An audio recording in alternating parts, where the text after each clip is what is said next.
بہت سارے لوگ سوچتے ہیں کہ اسلام دنیا کمانے کا حکم نہیں دیتا۔ بہت سارے لوگوں کو لگتا ہے کہ اسلام صرف نماز پڑھو نماز پڑھو نماز پڑھو، روزہ رکھو روزہ رکھو روزہ رکھو، مسجد میں بیٹھ کر کے اللہ اللہ اللہ اللہ کرتے رہو، اسی کا نام اسلام ہے۔ ان کو لگتا ہے کہ دنیا کمانے کی طرف اسلام نے نہیں ابھارا ہے، اسلام دنیا کمانے کی ترغیب نہیں دلاتا ہے، اسلام دنیا کمانے کا حکم نہیں دیتا ہے، جو کہ یہ بہت بڑی غلط فہمی ہے، بہت بڑی غلط فہمی ہے۔ اللہ نے کہا فَإِذَا قُضِيَتِ الصَّلَاةُ فَانْتَشِرُوا فِي الْأَرْضِ، میرے بندوں جب نماز کا وقت ہے تو نماز پڑھو، لیکن جب نماز ختم ہو جائے تو مسجد میں بیٹھ کر کے اللہ اللہ نہ کہو، مسجد میں بیٹھے نہ رہو۔ اگر رزق کا مسئلہ حل ہے تو پھر ٹھیک ہے، اگر رزق گھر میں موجود ہے، روٹی گھر میں بن رہی ہے، چاول موجود ہے، چولہا جل رہا ہے تو ٹھیک ہے، مسجد میں بیٹھیں، تسبیح و تحلیل کریں، اللہ اللہ کریں، سبحان اللہ پڑھیں، نمازوں پہ نمازیں پڑھے جائیں، یہ صحیح ہے۔ لیکن اگر رزق کا مسئلہ ہے، اگر گھر میں روٹی نہیں بن رہی ہے، گھر میں پیسے کی ضرورت ہے، آٹے کی ضرورت ہے، چاول کی ضرورت ہے، تو مسجد میں بیٹھے رہنا اس کی اجازت اسلام نہیں دیتا ہے۔ فَإِذَا قُضِيَتِ الصَّلَاةُ، جب نماز ختم ہو جائے، فَانْتَشِرُوا فِي الْأَرْضِ، اللہ کی زمین بہت بڑی ہے، جاؤ لکڑیاں کاٹو، جاؤ رکشے چلاؤ، جاؤ مزدوری کرو، تجارت کرو، اور پیسے کما کر کے لاؤ، گھر والوں کو کھلاؤ، پیسے جمع کرو، مال و دولت جمع کرو۔ میرے بھائیوں، ایسے ہی دنیا کمانے کا اسلام حکم نہیں دیتا، اسلام اجازت نہیں دیتا، اس پر اور ایک دلیل لے لیجئے۔ ایک دعا ہم اکثر پڑھتے ہیں، ربنا آتنا فی الدنیا حسنہ، اے اللہ تو ہماری دنیا کو بہتر بنا، وفی الآخرۃ حسنہ، اور ہماری آخرت کو بھی بہتر بنا، اے اللہ ہماری دنیاوی زندگی بھی خوشحال بنا، دنیاوی زندگی کو سنوار دے، وفی الآخرۃ حسنہ، اور آخرت کو بھی سنوار دے، وقنا عذاب النار، اور ہمیں جہنم کی آگ سے بچا، جہنم کے عذاب سے بچا۔ آپ غور کر رہے ہیں، ربنا آتنا فی الدنیا حسنہ، اللہ نے دنیا کو مقدم کیا۔ اللہ نے کہا کہ اے میرے بندے، جب تم مانگو تو پہلے دنیا مانگو، پہلے دنیا میں برکت مانگو، پہلے دنیا کماؤ، یہ مانگو، پہلے دنیا میں خیر و بھلائی مانگو، پھر آخرت میں مانگو۔ اور میں آپ کو بتاؤں، یہ دعا جو لوگ حج کرنے کے لیے جاتے ہیں، خانہ کعبہ کے سامنے، حجر اسود کے سامنے، رکن یمانی کے سامنے کھڑے ہو کر کے بھی ایسی معزز جگہ، ایسی معتبر جگہ، جس جگہ تک پہنچنے کے لیے لوگ پوری دنیا سے، حضرت ابراہیم علیہ السلام نے جو پکارا تھا، پوری دنیا سے لوگ جا کر کے وہاں پہ جمع ہوتے ہیں فریضۂ حج ادا کرنے کے لیے۔ وہاں پہ یہ دعا پڑھی جا رہی ہے، ربنا آتنا فی الدنیا، وہاں پہ یہ دعا پڑھی جاتی ہے باضابطہ، ربنا آتنا فی الدنیا حسنہ، اے اللہ میری دنیا کو بہتر بنا دے، وفی الآخرۃ حسنہ، پھر میری آخرت کو بہتر بنا دے۔ پتہ یہ چلا کہ دنیا کمانا، پیسہ کمانا، دولت جمع کرنا، اس کی مخالفت اور اس کی ممانعت اسلام میں نہیں ہے، لیکن شرط یہ ہے کہ اللہ کی نافرمانی کے ذریعے دولت نہ کمانی جائے۔ شرط یہ ہے کہ روزے چھوڑ کر کے، نمازیں ترک کر کے، اللہ کی نافرمانی کر کے، دوسروں کا مال لوٹ کر کے، غریبوں کا مال کھا کر کے، دوسروں کی زمین پر قبضہ کر کے، محتاجوں کا مال ہڑپ کر کے، اور مال میں اضافہ نہ کیا جائے، ایسی دولت اور ایسا مال نہ کمایا جائے۔ شرط یہ ہے میرے بھائیوں کہ اگر آپ رزق کما رہے ہیں، اگر آپ دولت جمع کر رہے ہیں، تو آپ کی دولت پاک ہو، صاف ہو، شریعت کے مطابق ہو، شریعت کی مخالفت نہیں ہونی چاہیے۔ دنیا کمائیں۔ صحابہ اکرام کتنے دولت مند تھے، آپ تصور بھی نہیں کر سکتے ہیں۔ بہت سارے لوگ تصور کرتے ہیں صحابہ اکرام کے بارے میں کہ سب کے سب غریب تھے، سب کے سب فقیر تھے، غربا فقراء تھے۔ نہیں میرے بھائیوں، صحابہ اکرام کے پاس اتنی دولت کہ آج کا امبانی فیل ہو جائے گا۔ بہت سارے ایسے صحابہ اکرام جن کے پاس اتنی دولت تھی، اتنا مال تھا کہ آج امبانی اور اڈانی جو کہ پوری دنیا میں مشہور ہے وہ بھی فیل ہو جائے، وہ بھی ان کے سامنے آ جائے تو زیرو پہ آ جائے۔ اتنے بڑے بڑے مالدار صحابہ اکرام، میں آپ سے پوچھنا چاہتا ہوں ان کی پوری زندگی میں آپ دیکھیں، وہ تاجر تھے، تجارت کرتے تھے، وہ محنت و مزدوری کرتے تھے، اور محنت مزدوری مشقت تجارت کر کے وہ مال جمع کرتے تھے، کہیں پہ حرام کا ایک لقمہ ان کے گھروں میں نہیں آتا تھا، حرام کا ایک لقمہ، حرام کا ایک پیسہ، حرام کا ایک درہم و دینار ان کے گھر میں نہیں آتا تھا میرے بھائیوں۔ یہاں تو لوگ دولت جمع کرنے کے لیے حلال و حرام کی تمیز بالکل بھول جاتے ہیں، تو دولت جمع کرنے کی ممانعت نہیں ہے میرے بھائیوں۔ رزق کا مسئلہ ایک بہت بڑا مسئلہ ہے۔ لوگ سعودی جا رہے ہیں، لوگ دبئی جا رہے ہیں، لوگ قطر جا رہے ہیں، لوگ ادر کنٹریز دوسرے ممالک میں جا کر کے پیسے کما رہے ہیں۔ مسئلہ رزق کا ہے، لوگ لمبی لمبی مسافت طے کر کے رزق تلاش کر رہے ہیں، رزق کما رہے ہیں، دولت کما رہے ہیں، تو گویا کہ رزق کا مسئلہ زندگی سے جڑا ہوا ہے، اور یقیناً رزق کمانا ضروری ہے، ورنہ ایک انسان زندہ ہی نہیں رہ پائے گا۔ اگر رزق نہ کمایا جائے، روٹی نہ کمائی جائے تو کھائیں گے کیا؟ اور کھانے کا تعلق تو زندگی سے ہے نا، اگر کھانا چھوڑ دے تو زندگی ختم ہو جائے گی۔ تو رزق اور زندگی دونوں کا آپس میں بڑا ربط ہے، بڑا تعلق ہے۔ یہاں پہ ضرورت اس بات کی ہے کہ جب ہم رزق کمائیں تو ہم کتاب و سنت کی طرف دیکھیں، ہم دیکھیں کہ اللہ نے کون سی چیز ہمارے لیے حلال کر رکھی ہے، کون سی چیز، کون سی کمائی ہمارے لیے حرام ہے۔ یہ ایک بڑا مسئلہ ہے میرے بھائیوں۔ جس طرح زندگی میں رزق کا مسئلہ بہت بڑا ہے، ایسے ہی حلال و حرام کے درمیان فرق کرنا یہ بھی بڑا مسئلہ ہے۔ اس پہ لوگ توجہ نہیں دیتے ہیں، اس پہ لوگ توجہ نہیں دیتے میرے بھائیوں۔ میں آپ کو بتاؤں، انسان کتنوں حرام کھا لے، انسان دوسروں کی دولت ہڑپ لے، انسان دوسروں کی کمائی کھا لے، انسان دوسروں کے گھروں میں ڈاکہ ڈال کے پیسہ حاصل کر لے، روپیہ حاصل کر لے، انسان دوسروں کی زمین چھین کر کے دولت حاصل کر لے، پھر بھی مقدر میں جتنا ہے اتنا ہی ملنے والا ہے۔ مقدر سے ہٹ کر کے آپ نہیں پا سکتے ہیں، مقدر سے ہٹ کر کے آپ کو روزی نہیں مل سکتی ہے۔ آپ کیا کھائیں گے، آپ کیا کمائیں گے، اللہ نے 2 مرتبہ لکھ دیا ہے۔ 2 مرتبہ، کتنی مرتبہ؟ 2 مرتبہ اللہ نے لکھ دیا ہے۔ آسمان و زمین کو پیدا کرنے سے 50,000 سال پہلے اللہ نے ہماری روزی لکھ دی ہے، ہمارا رزق اللہ نے لکھ دیا ہے، ہم کیا کھائیں گے، کیا کمائیں گے، اللہ نے سب لکھ دیا ہے۔ کب؟ آسمان و زمین اور دنیا کو پیدا کرنے سے 50,000 سال پہلے اللہ نے سب سے پہلے قلم کو پیدا کیا، اور پھر کہا اے قلم لکھنا شروع کر۔ قلم کہنے لگا اے اللہ میں لکھوں کیا، اے اللہ میں کیا لکھوں؟ کہا کہ اکتب مقادر الخلق من الازل الی الابد، اے قلم تو مخلوقین یا مخلوقات کی تقدیریں لکھنا شروع کر، شروع سے لے کر کے اخیر تک۔ جب سے دنیا کا وجود ہو رہا ہے، جب سے دنیا ابتدا میں آ رہی ہے، وجود میں آ رہی ہے، تب سے لے کر کے قیامت تک جتنی ساری مخلوقات آئیں گی سب کی روزی لکھ، سب کی تقدیر لکھ۔ تو اسی وقت ہمارا روزی کا مسئلہ لکھا جا چکا ہے میرے بھائیوں، اور ایک مرتبہ لکھا جاتا ہے رزق کا مسئلہ، اور ایک مرتبہ لکھا جاتا ہے۔ کب؟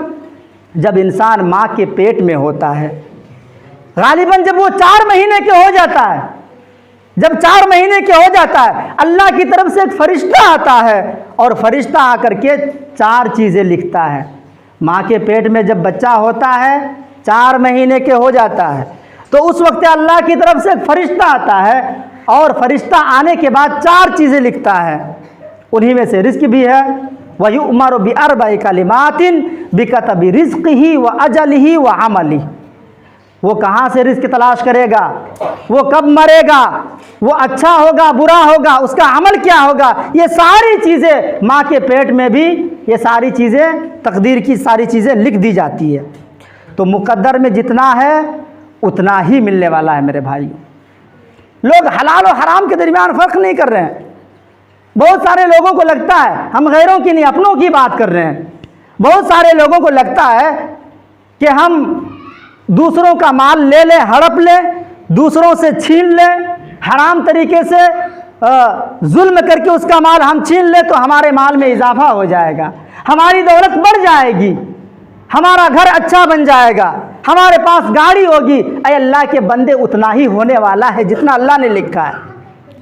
پوری دنیا اگر مل جائے تو پھر بھی اتنا ہی ہوگا جتنا اللہ نے لکھا ہے۔ حلال طریقے سے کھاؤ، پھر بھی اللہ نے اگر گاڑی نصیب میں لکھا ہے، اللہ نے اگر بڑا اچھا گھر نصیب میں لکھا ہے، اللہ نے اگر زمین و جائیداد نصیب میں لکھا ہے، اے اللہ کے بندے ملنے والی ہے ساری چیزیں، ملنے والی ہے ساری چیزیں، حرام طریقے سے کھانے کی ضرورت نہیں ہے۔ میں آپ کو بتاؤں، حضرت ابو بکر رضی اللہ تعالیٰ عنہ، میں نے اس سے پہلے بتایا کہ صحابہ کرام بہت بڑے مالدار تھے، بہت سارے صحابہ کرام بہت بڑے دولت مند تھے، بڑا درہم و دینار ان کے پاس تھا۔ میں آپ کو بتاؤں صحابہ کرام میں تقویٰ کتنا تھا، اور رزق حرام سے کس طرح وہ گریز کرتے تھے، رزق حرام کھانے سے وہ کس طرح بچتے تھے، دوسروں کا مال کھانے یا پھر ہر وہ کمائی جو ناجائز طریقے سے کمائی گئی ہے، ایسی دولت کھانے سے صحابہ کرام کس طرح گریز کرتے تھے، بچتے تھے۔ حضرت ابو بکر کے بارے میں آتا ہے کہ خادم نے لا کر کے کچھ تحفہ دے دیا حضرت ابو بکر کو۔ یہ خلیفہ اول حضرت ابو بکر، انبیاء کرام کے بعد سب سے بڑا مقام حضرت ابو بکر، اگر بولا جائے تو میرے بھائیوں آسانی میں نہیں لینا ہے۔ حضرت ابو بکر کا اگر نام آئے تو ہم اپنی جگہ پہ نہ رکھیں، بڑے اونچے عہدے اور بڑے عظیم مرتبہ صحابی جن کا مرتبہ بہت بلند تھا، نبی اکرم صلی اللہ علیہ وسلم کے وفات کے بعد تمام مسلمانوں کا سردار، تمام مسلمانوں کے رہنما اور قائد حضرت ابو بکر کو بنایا گیا۔ ان کا واقعہ ہے کہ ایک خادم نے، غلام نے کچھ تحفہ لا کر کے دے دیا، کچھ تحفہ لا کے دے دیا، حضرت ابو بکر نے اس کو کھا لیا۔ پھر وہ خادم کہہ رہا ہے کہ امام صاحب آپ کو پتہ ہے کہ میں نے آپ کو کیا کھلایا؟ آپ کو پتہ ہے جو میں نے آپ کو تحفہ دیا یہ میں نے کہاں سے لایا تھا؟ حضرت ابو بکر نے کہا کہ بتاؤ کہاں سے لایا تھا؟ کہا کہ میں زمانہ جاہلیت میں، اسلام کے آنے سے پہلے میں کاہن تھا۔ کاہن کا مطلب سمجھتے ہیں؟ آج کل بہت سارے مسلمان کاہن بنے بیٹھے ہیں۔ کاہن کا مطلب یہ ہے کہ اوجھا گیری کرنا۔ اوجھا گیری کرنے کا مطلب یہ ہے کہ فیوچر، مستقبل، آنے والے واقعات کی خبر دینا کہ تمہارے ساتھ ایسا ایسا ہونے والا ہوتا ہے نا۔ ہم بھی چھوٹے میں ہاتھ دکھایا کرتے تھے، کچھ لوگ آتے تھے کاہن ٹائپ کے، اوجھا ٹائپ کے، ہم ہاتھ دکھایا کرتے تھے، وہ ہاتھ کی لکیر دیکھ کر کے اور فیوچر بتاتے تھے کہ آپ کے ساتھ ایسا ہونے والا ہے، آپ کے ساتھ ایسا ہونے والا ہے، ایسا ہونے والا ہے۔ اس خادم نے کہا کہ اے ابو بکر، زمانہ جاہلیت میں بھی اوجھا تھا، میں بھی کاہن تھا، اور ایک بات یاد رہے، جو لوگ کاہن گیری کر کے، جو لوگ فیوچر بتا کر کے اور رزق کماتے ہیں، اللہ کے نبی نے اس کو حرام کہا ہے۔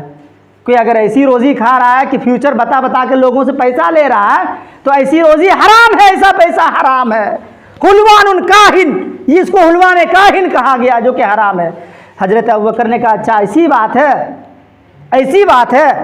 حضرت ابوبکر نے سن لے، یہ ہے اہم بات جو میں بتانے جا رہا ہوں، یہ ہے تقویٰ، یہ ہے حرام کمائی سے گریز کرنا جو میں ابھی کہنے جا رہا ہوں۔ حضرت ابوبکر نے اپنی دونوں انگلیاں حلق تک ڈالی اور جو بھی کھایا تھا فوراً نکال دیا۔ حضرت ابوبکر نے فوراً نکال دیا کہ یہ حرام کمائی ہے اور میرے لیے جائز نہیں ہے، کسی بھی مومن کے لیے جائز نہیں ہے کہ وہ حرام کمائی اپنے حلق سے نیچے اتارے۔ سمجھ رہے ہیں آپ؟ اب ہم اپنی روزی پہ غور و فکر کریں۔ ہمارے پاس جو پیسہ ہے، ہمارے پاس جو گھر ہے، ہم جو لقمہ کھاتے ہیں، ہم جو ہر دن 3 مرتبہ کھانا کھاتے ہیں، ہم جو پیتے ہیں، اے لوگوں ذرا غور کرو، کتنوں ایسے ہیں کہ حرام کے بغیر اس کو سکون نہیں، کتنوں اپنے آپ کو عبداللہ عبد الرحمن کہنے والے ایسے ہیں جو حرام پہ حرام کھائے جا رہے ہیں، پھر بھی شان سے کہتے ہیں ہم مسلمان ہیں۔ میرے بھائیوں، ایسے ہی حضرت عمر کے بارے میں بھی ایک واقعہ آتا ہے حضرت عمر کے بارے میں، حضرت عمر نے ایک اونٹنی کا دودھ دوہا اور پی لیا، ایک اونٹنی کا دودھ دوہا حضرت عمر نے اور پی لیا۔ یہ دوسرے خلیفہ، حضرت ابوبکر پہلے خلیفہ، حضرت عمر یہ دوسرے خلیفہ۔ پینے کے بعد کسی نے بتایا، اے عمر آپ کو پتہ ہے، امیر المومنین آپ کو پتہ ہے کہ آپ نے جس اونٹنی کا دودھ دو کر کے پیا ہے یہ کون سی اونٹنی ہے، یہ اونٹنی کون سی ہے؟ کہا کہ نہیں مجھے نہیں پتہ۔ کہا کہ یہ صدقہ کی اونٹنی ہے، کسی نے خیرات کیا ہے، کسی نے چندہ دیا ہے، صدقہ دیا ہے۔ اور حضرت عمر پر صدقہ واجب تو تھا نہیں، حضرت عمر تو مالدار تھے بھائی، صدقہ کس کے لیے ہے؟ فقراء مساکین کے لیے ہے، یا پھر جو حقدار ہیں ان کے لیے ہے۔ حضرت عمر حقدار تھے نہیں، تو حضرت عمر نے جو اس اونٹنی کا دودھ پی لیا یہ حضرت عمر کے لیے جائز نہیں ہوا۔ تو حضرت عمر نے بھی ویسے ہی کیا جیسے حضرت ابوبکر نے کیا تھا، دونوں انگلیاں ڈالی گلے پہ اور جتنا پیا تھا دودھ پوری وہیں پہ الٹی کر دی، پورا نکال دیا دودھ۔ یہ ہے تقویٰ میرے بھائیوں۔ یہ رزق کا مسئلہ ہمارے عمل سے اور رزق کا بڑا گہرا تعلق ہے میرے بھائیوں۔ رزق کا مسئلہ اور ہمارے عمل کا مسئلہ دونوں کا بڑا ربط ہے، دونوں کا بڑا تعلق ہے میرے بھائیوں، دونوں کا بڑا تعلق ہے۔ اللہ نے اپنے نبیوں سے کہا، یا ایھا الرسل کلوا من الطیبات واعملوا صالحا، اے نبیوں کی جماعت نیک کھاؤ اور طیب یعنی پاک چیزیں کھاؤ اور پھر نیک عمل کرو۔ کیا مطلب؟ مطلب یہ ہے کہ جو لوگ حرام خور ہیں، جو لوگ حرام کھاتے ہیں، جن کی روزی حرام ہوتی ہے، جن کا رزق حرام ہوتا ہے، وہ کتنوں نیک عمل کر لے اللہ کے یہاں مقبول نہیں ہو سکتا۔ آپ کتنوں اللہ کی عبادت کر لے، خانہ کعبہ کا طواف کر لے، اپنے آپ اپنے نام سے آگے اور اپنے نام کے پیچھے حاجی صاحب لکھ لے، آپ کتنوں متقی کے القاب، ایسے القاب جو متقیوں کی ہوا کرتے ہیں، کتنوں القاب سے آپ اپنے آپ کو ملقب کر لے، اگر رزق حرام ہے اللہ آپ کی نماز، اللہ آپ کے حج، اللہ آپ کے روزے یا کسی بھی عبادت کو قبول نہیں کر سکتا، نہیں کرتا۔ جی ایک حاجی صاحب حج کر کے آیا، پتہ چلا کہ جس پیسے سے حج کیا ہے کسی غریب کا لوٹا ہوا تھا، کسی غریب سے چھین کر کے لایا تھا، یتیموں کا مال تھا، وہ کسی مظلوم پر ظلم کر کے وہ مال چھینا گیا تھا، اور حاجی صاحب حج کر کے آیا، پگڑی باندھ کر کے گاؤں میں گھوم رہا ہے، ایسا لگتا ہے کتنا بڑا متقی۔ اللہ کی قسم ایسا حج، ایسے حاجی، اللہ ایسے حاجی کو اور ایسے حج کو قبول نہیں کرتا۔ جس حج کا دار و مدار رزق حرام سے ہو اللہ ایسے حج کو قبول نہیں کرتا۔ یا ایھا الرسل کلوا من الطیبات، اللہ رسولوں سے کہہ رہا ہے کہ اے رسولوں پاک چیزیں کھاؤ، حلال چیزیں کھاؤ، اس کے بعد نیک عمل کرو، اس کے بعد نماز پڑھو، اس کے بعد حج کرو، اس کے بعد صدقہ و خیرات کرو، اس کے بعد نیک اعمال کرو۔ پہلے رزق حلال اپنے اندر ڈالو، پہلے جو روزی کھا رہے ہو اس کو حلال کرو۔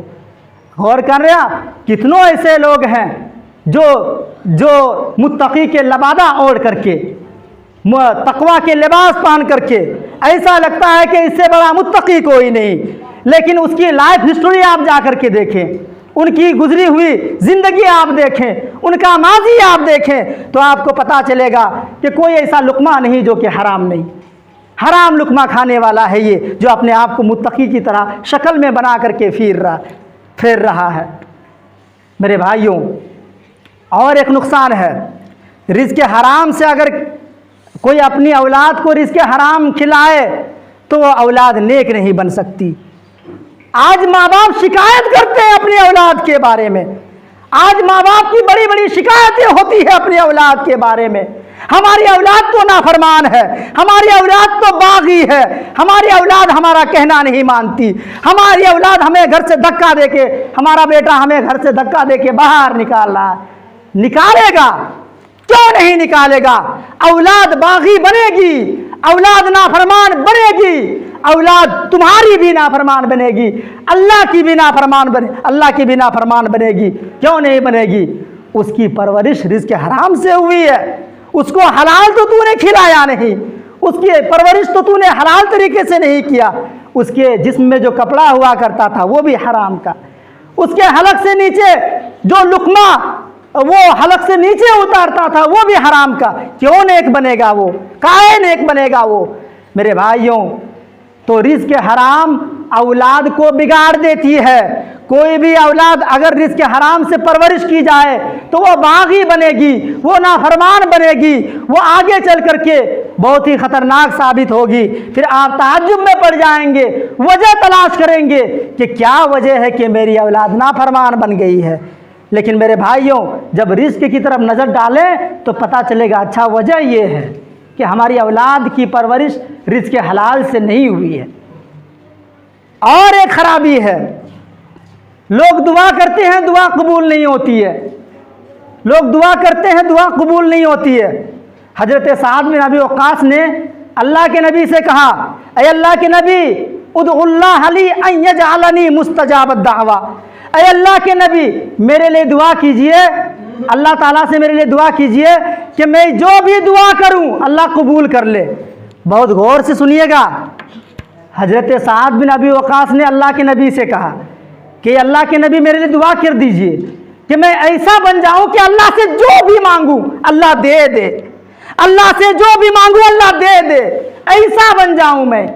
اللہ کے نبی نے کہا اطب مطعمک یا سعد تکن مستجاب الدعوہ، اے سعد ایسا ہوگا، تم جو بھی دعا کرو گے اللہ قبول کرے گا، تم اللہ سے جو بھی مانگو گے اللہ دے دے گا، لیکن شرط یہ ہے کہ اطب مطعمک، اپنی روزی کو حلال کر لو۔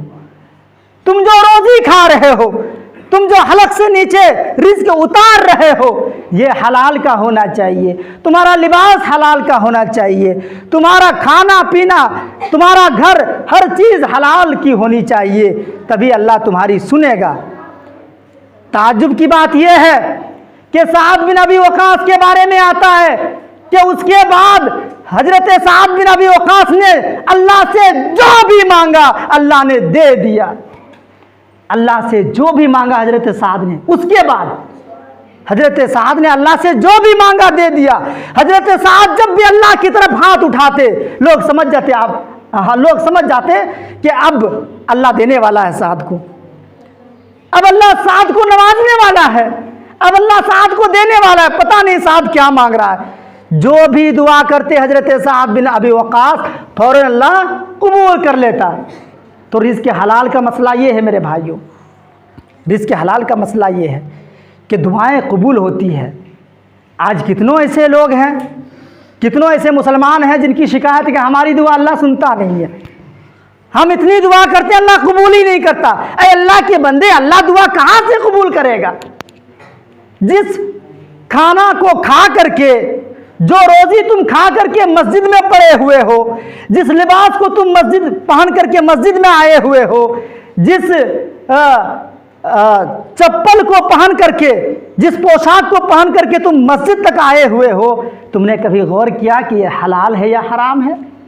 مسجد میں آ کر دعا تو کیے جا رہے ہو، اللہ سے مانگے جا رہے ہو، لیکن کبھی غور کیا کہ دعا کر رہا ہوں کیا کھا کر کے، دعا کر رہا ہوں کیا پہن کر کے، ہماری پرورش کیسے ہوئی ہے؟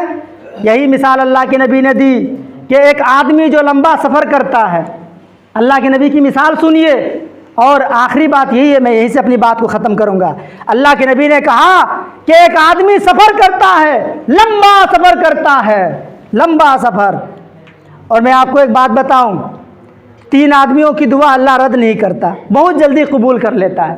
ان میں سے ایک مسافر بھی ہے۔ ایک انسان جب مسافر ہوتا ہے، ایک انسان جب سفر میں ہوتا ہے اور اللہ سے مانگتا ہے تو اللہ جلدی ہی اس کو قبول کر لیتا ہے۔